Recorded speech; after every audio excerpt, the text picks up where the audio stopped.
بالله من الشيطان الرجيم.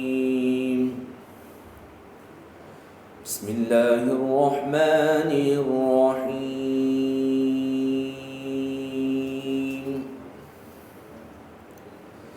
التائبون العابدون الحامدون السائحون الراكعون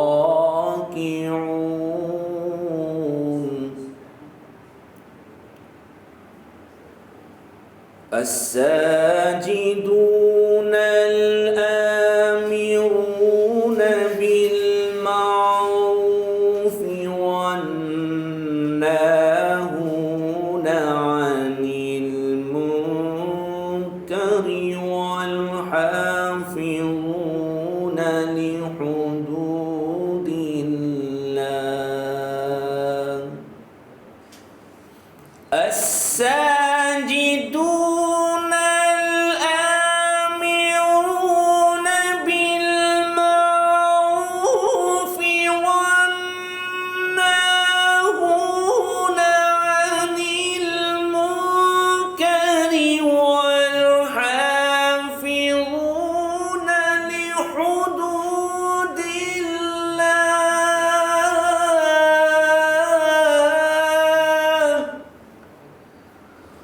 وبشر المؤمنين.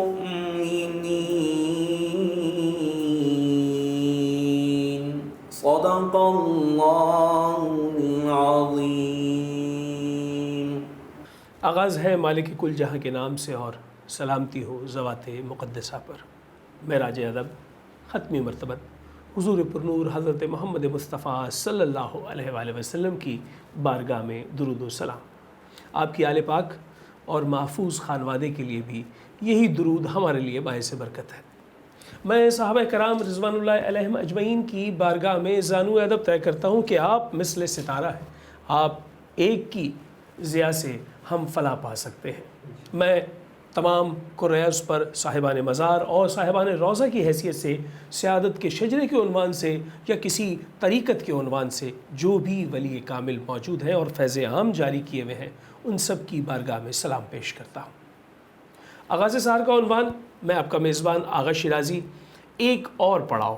آج کے پڑاؤ میں ہم بات کریں گے اس عبادت کی جو رمضان کی اس تمام ساعتوں میں ہم نے اکٹھی کرنی ہے اور یقیناً وہ ہمارے لیے توشہ آخرت بھی بنے گی انشاءاللہ. لیکن خاص ایام وہ ہیں کہ جب تاک راتوں کا عنوان آتا ہے. یہ وہ راتیں ہیں جو آخری عشرے میں تاک راتیں ہیں اور اس میں ایک رات شب قدر کی ہے. اور یہ شب قدر کیا ہے کہ یہ 1000 مہینوں سے بہتر ہے. اللہ تعالیٰ نے اس کی کیا فضیلت بیان کی ہے. رسالت مآب صلی اللہ علیہ وآلہ وسلم کا کیا طریقہ کار تھا ان تاک راتوں میں عبادات کے عنوان سے. ہم آج اسے گفتگو کا موضوع بنا رہے ہیں. ہمارے ساتھ ہمیشہ کی طرح اساتذہ کرام، علماء کرام اور دانشور حضرات ہوتے ہیں. آج جس ذی وقار شخصیت کو ہم نے اسٹوڈیوز میں دعوت دی ہے یہ وہ شخصیت ہے کہ جن سے گفتگو کر کے اس بات کا تیقن ہو جاتا ہے کہ آپ اتحاد بین المسلمین کے حقیقی داعی ہیں. ہمارے ساتھ موجود ہیں علامہ اصغر دست صاحب. آپ کا بہت بہت شکریہ علامہ صاحب.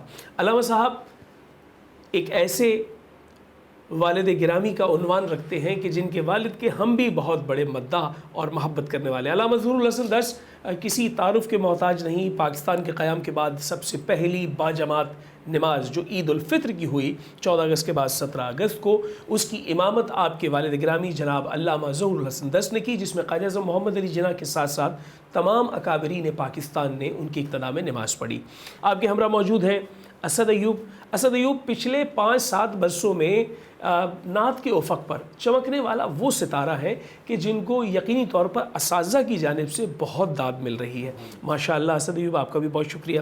علامہ صاحب شب قدر 1000 مہینوں سے بہتر ہے. جب ہم ٹائم اینڈ سپیس کی بات کرتے ہیں، وقت کا تعین کرتے ہیں، ایک رات میں حد سے حد 12 گھنٹے ہوں گے، اس سے زیادہ وقت تو نہیں ہو سکتا. تو یہ شب قدر 1000 مہینوں سے کیسے بہتر ہے؟ بسم اللہ الرحمن الرحیم. قرآن کریم و فرقان حمید کی سورہ قدر میں ارشاد ہوا اِنَّا أَنزَلْنَاهُ فِي لَيْلَةِ الْقَدْرِ وَمَا أَدْرَاكَ مَا لَيْلَةُ الْقَدْرِ.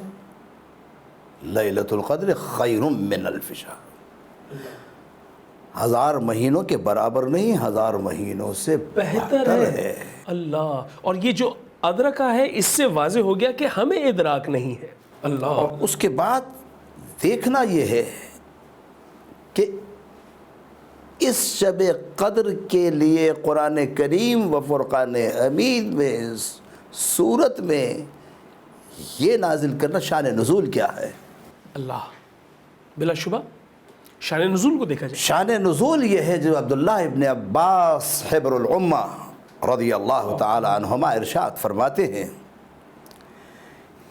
کہ رسول کریم صلی اللہ تعالی علیہ وسلم نے ارشاد فرمایا کہ بنی اسرائیل میں ایک شخص تھا جو 1000 برس کی عمر رکھتا تھا، شب زندہ دار تھا، رات ساری عبادت میں گزار دیتا تھا، اور دن کے وقت وہ لوگوں کے ساتھ اور اپنے نفس کے ساتھ جہاد میں گزار دیتا تھا، اور 1000 سال کی عمر تھی۔ رسالت مآب علیہ السلام نے عرض کی پروردگار، بنی اسرائیل کا ایک شخص جب اتنی عظمت رکھتا ہے تو میری امت کی عمریں تو بہت کم ہیں، یعنی وہ 1000 مہینے میسر نہیں ہیں، 1000 سال میسر نہیں ہیں، کہاں سے آئیں گے؟ 63 64 74 جی ہاں، میری امت کی عمر کم ہے، تو پروردگار کیسے مساوات ہوگی، اس اجر و ثواب کو کیسے پائیں گے؟ کیسے پائیں گے؟ واہ واہ۔ اس کے بعد جو ہے پروردگار لم یزل نے اس صورت کو نازل فرمایا اللہ، کہ انا انزلناہ فی لیلۃ القدر وما ادراک ما لیلۃ القدر لیلۃ القدر خیر من الف شہر۔ واہ، یا رسول اللہ، آپ پرواہ نہ کیجئے، آپ خیال نہ کیجئے، آپ کا ایک امتی کم عمر ہو مگر وہ 1 رات 12 گھنٹے اگر جو ہے اللہ کے حضور کھڑے رہ جائے اور عبادت میں بسر کر دے، وہ اس 1000 برس کی عمر پانے والے سے بہتر ہوگا، اس سے افضل ہوگا۔ ماشاءاللہ اس ماشاءاللہ، کی افضلیت میں کوئی گمان، کوئی شک، کوئی ریب نہیں ہے۔ کیا خوبصورت بات ہے علامہ صاحب، اس میں واضح یہ کر دیا ناظرین کرام کہ ایک جو بہت ہی سائنٹیفک بات ہے کہ کیسے ایک زیادہ عمر کا حصہ جس کو میسر آئے تو اس کے بعد عبادت کا بھی زیادہ موقع ہے۔ تو خاتم النبیین ہمارے پیارے آقا حضرت محمد مصطفیٰ صلی اللہ علیہ وآلہ وسلم نے اللہ سے ہماری خیر کے لیے، کیونکہ ہم یہ یقین رکھتے ہیں کہ جب ہم نفسی نفسی کہیں گے وہ امتی امتی کہیں گے، ہمارے لیے انہوں نے یہ کیا۔ لیکن میں ساتھ ہی ایک اور سوال ہے جو نوجوانوں کے ذہن میں پیدا ہوتا ہے، کیا یہ بات درست ہے کہ پہلے آخری عشرے کو بیان کیا گیا، پھر طاق راتوں میں اس کو آسان کر دیا گیا؟ کیا طاق راتوں میں اس کو تلاش کرنے کی جو بات کہی جاتی ہے؟ حقیقت یہ ہے کہ رسالت مآب نے ارشاد فرمایا کہ اس رات کو 21ویں، 23ویں، 25ویں، 27ویں اور 29ویں شب میں تلاش کرو۔ آخر ایسا کیوں کیا گیا کہ اللہ تبارک و تعالیٰ اگر رسالت مآب علیہ السلام سے ارشاد فرماتا کہ 21ویں ہے، واضح کر دیتا، 23ویں ہے، 25ویں ہے، 27ویں ہے، 29ویں ہے، اور پھر لوگ اس کا انکار کرتے۔ اللہ اللہ ماشاءاللہ، آپ سلامت رہیں۔ لوگ اس کے لیے جو ہے اہتمام نہ کرتے، تو جیسے اس کا ثواب 1000 مہینوں سے بہتر ہے، ایسا ہی گناہ اس پر 1000 برس کا ہوگا۔ اللہ اللہ، تو اس 1000 برس کے گناہ سے بچا دیا گیا کیا عمدہ، کہ اگر کہیں ایسا ہو جائے کہ کسی شخص نے اس رات بیدار رہنے میں کوئی سستی کی، کوئی کسل کی، کوئی کمی کی، تو وہ گناہگار نہ ہو، وہ رحمت للعالمین۔ ماشاءاللہ ماشاءاللہ، کیا اس میں بھی حکمت ہے، اور اس شب قدر کو پانے والا کتنا خوش نصیب ہے۔ ہم آخری عشرے میں موجود ہیں اور یقیناً ہم سب ہی دعا گو ہیں رب تعالیٰ کے حضور، اور ان طاق راتوں میں جو ہم نے اہتمام کرنا ہے، وہ اہتمام کرنے کے واسطے یقیناً ہمیں عشق رسول صلی اللہ علیہ وآلہ وسلم کو اپنے لیے مقدم رکھنا ہے۔ ہم نعت رسول مقبول کی جانب آپ سے چاہیں گے کہ رجوع کریں۔ اسد ایوب، نعت رسول مقبول۔ زہِ مقدر حضور حق سے سلام آیا پیام آیا، جھکاؤ نظریں بچھاؤ پل کے، ادب کا اعلیٰ مقام آیا، زہ مقدر یہ راہ حق ہے، سنبھل کے چلنا، یہاں ہے منزل قدم قدم پر، پہنچنا در پر تو کہنا آقا سلام لیجئے، غلام آیا، پہنچنا در پر تو کہنا آقا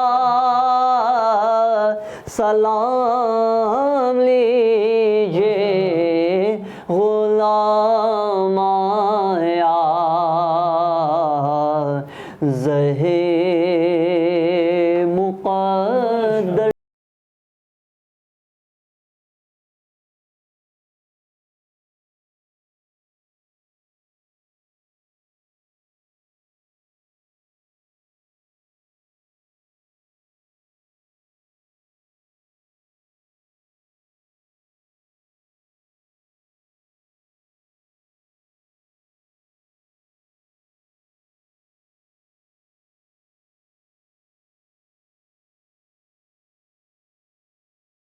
رمضان المبارک کی ان خوبصورت اور انتہائی متبرک اور مقدس ساعتوں میں اس بام عروج پہ موجود ہیں جہاں پر آپ تاک راتوں میں شب قدر کی تلاش کے ساتھ خداوند متعال کی حقیقی خوشنودی اور رسالت مآب صلی اللہ علیہ وآلہ وسلم کی ہدایات پر عمل پیرا ہوتے ہوئے اپنے لیے دین و دنیا کی فلاح پا سکتے ہیں۔ علامہ صاحب، شب قدر کے عنوان سے عبادات کے لیے احکام رسول صلی اللہ علیہ وآلہ وسلم کیا ہے؟ شیراز صاحب، رسالت مآب علیہ السلام کی ایک حدیث جسے سیدہ ام المومنین عائشہ صدیقہ رضی اللہ تعالیٰ عنہ نے روایت فرمایا، قالت عائشہ رضی اللہ تعالیٰ عنہ اذا دخل العشر شد میزرہ واحیا لیلہ وایقظ اہلہ، او کما قال علیہ السلام، کہ جب آخری عشرہ داخل ہوتا تو رسالت مآب علیہ السلام اپنی کمر کس لیتے، اللہ، تہبند کو مضبوطی سے باندھ لیتے، پھر کسی ازواج مطہرات کے حجرے میں نہیں جاتے، واہ، اور اس کے بعد احیا لیلہ، اس کی رات کو جاگ کر گزارتے، شب بیداری شب بیداری ہوتی، اور کمر بستہ ہو کے شب بیداری شب بیداری کے بعد وایقظ اہلہ، اور اپنے گھر میں ایک ایک فرد کو اٹھاتے کہ آج شب قدر ہے، آج قدر کی رات ہے۔ عرب کا قاعدہ ہے کہ عرب جب کسی بات کو کرنا چاہتا ہے تو وہ واضح نہیں کرتا، اسے قدر مبہم، اس کو چھپا کر کہتا ہے، یعنی اقدر فلان عند قدر، کیا فلاں کے نزدیک اس کی قدر ہے، یعنی انڈائریکٹ سپیچ کی جاتی ہے۔ پھر انا انزلناہ فی لیلۃ القدر، یہ بھی کہہ سکتے تھے انا انزلنا القرآن فی لیلۃ القدر، کہ ہم نے قرآن کو نازل، انا انزلناہ فی لیلۃ القدر، یعنی ضمیر سے خطاب کیا کہ کتنی عظمت ہے اس رات کی، کتنی اہمیت ہے اس رات کی، انا انزلناہ فی لیلۃ القدر، تلاش کرو اسے۔ اور پھر یہی نہیں، رسالت مآب علیہ السلام نے من قام لیلۃ القدر ایمانا واحتسابا فقد غفر لہ، اللہ، کہ جس نے قدر کی رات کو جاگ کر گزارا، قیام اللیل میں رہا، تسبیح و تہلیل میں رہا، اللہ کے حضور توبہ و استغفار کرتا، من قام لیلۃ القدر ایمانم و احتساباً، ایمان اس میں تھا، اپنا محاسبہ کرنے کا جذبہ تھا۔ فجر کے طلوع ہونے سے پہلے جو ہے پروردگار عالم اس کے گناہوں کو ایسے معاف کرتا تھا کہ کما ولدتم، جیسے آج اس کی ماں نے اسے پیدا کیا۔ سبحان اللہ، سبحان اللہ، سر سے پیر تک گناہوں کے معافی کی رات ہے۔ یہ 12 گھنٹے اگر ہم اللہ کے حضور رات کو جاگ کر گزار دیں، تسبیح و تہلیل میں گزار دیں، اور پھر حدیث پر غور کیجئے، ایقظ اہلہ، رسول اللہ صلی اللہ علیہ وسلم اپنے اہل و عیال کو جگاتے تھے۔ بات یہ صرف انفرادیت تک نہیں ہے، اس میں اجتماع کا پہلو ہے، آپ نے اپنے اہل و عیال کو بھی اس میں۔ ہم اپنے اہل و عیال سے بہت دور ہیں، ہم راتوں کو ان کو جاگنے کی ہدایت نہیں کرتے، اگر عام دنوں میں بھی ان کو ہدایت کریں اللہ، تو کیا ایسا نہیں ہو کہ وہ مسجد کی طرف جائے؟ کیا ایسا نہ ہو کہ وہ قیام اللیل کی طرف جائے؟ آپ سے میں تصحیح چاہوں گا کہ کیا یہ بات درست ہے، میں طفل مکتب ہوں، کہ عام اہل ایمان فرزندان اسلام کے لیے تو 5 نمازیں فرض کی گئی ہیں، لیکن رسالت مآب صلی اللہ علیہ وآلہ وسلم ایک چھٹی نماز یعنی نماز شب کو، تہجد کو بھی لازمی ادا کرتے تھے۔ تو اس طرح ان کی شب بیداری تو تمام عمر کی ہے، لیکن وہ ایک خصوصی شب بیداری کی طرف متوجہ کر رہے ہیں کہ جو شب قدر کے عنوان سے ہے۔ رسالت مآب علیہ الصلوۃ والسلام آج بھی مدینہ طیبہ اور مکہ مکرمہ میں تہجد کی اذان ہوتی ہے، 5 وقت کی اذان علیحدہ اور تہجد کی اذان علیحدہ۔ اور رسالت مآب علیہ الصلوۃ والسلام کا دستور اور قاعدہ تھا کہ ایک زوجہ محترمہ کے گھر میں جا کر جو ہے ہدایت کرتے تھے، یعنی یہ ہدایت تمام ازواج مطہرات تک۔ پھر آپ دیکھیں رات کی اہمیت، اللہ تبارک و تعالی نے سبحان الذی اسریٰ بعبدہ لیلا من المسجد الحرام الی المسجد الاقصی، معراج ہوتی ہے رات میں، والفجر ولیال عشر، سورہ فجر، قسم ہے فجر کی، صبح ولادت محمد مصطفیٰ کی۔ اللہ، کل اگر میں یہ کہوں کہ رسول اللہ صلی اللہ علیہ وسلم کی ولادت کی قسم کھائی پروردگار نے، پھر کہا وَلَيَالٍ عَشْرٍ، اور قسم ہے ان 10 راتوں کی جو ذی الحج کی 10 راتیں تھیں، وہاں بھی رات ہی کا تذکرہ ہے۔ حامیم والکتاب المبین انا انزلناہ فی لیلۃ مبارکۃ انا کنا منذرین فیہا یفرق کل امر حکیم امرا من عندنا انا کنا منذرین۔ 25واں پارہ سورہ دخان، پھر ایک مرتبہ پھر سے کہا کہ ہم نے نازل کیا۔ اب یہاں تطبیق کیسے کی جائے کہ وہاں یہ فرمایا جا رہا ہے وہ ہے 15ویں شعبان، جی 14 اور 15 کی درمیانی شب، اور یہ ہے نازلناہ فی لیلۃ القدر کہ ہم نے قدر کی رات میں نازل کیا، اور قدر کے لیے علماء متفق ہے کہ یہ رمضان ہے، کہ شہر رمضان الذی انزل فیہ القرآن ھدی للناس وبینات من الھدی والفرقان، تو یہ تو کہیں اجتماع نہیں کہ شب قدر رمضان سے علیحدہ ہے۔ اسد ایوب ہمارے ساتھ موجود ہیں اور میلاد کی کیفیت میں داخل ہوتے ہیں۔ کرم کے بادل برس رہے ہیں، دلوں کی کھیتی ہری بھری ہے، یہ کون آیا کہ ذکر جس کا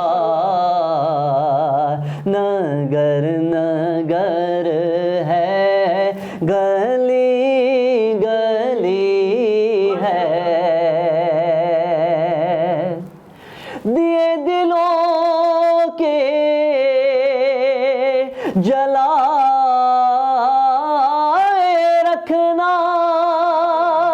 نبی کی محفل سجائے رکھنا، نبی کی محفل سجائے رکھنا، جو راحت دل سکون جاں ہے، وہ ذکر محمدی ہے،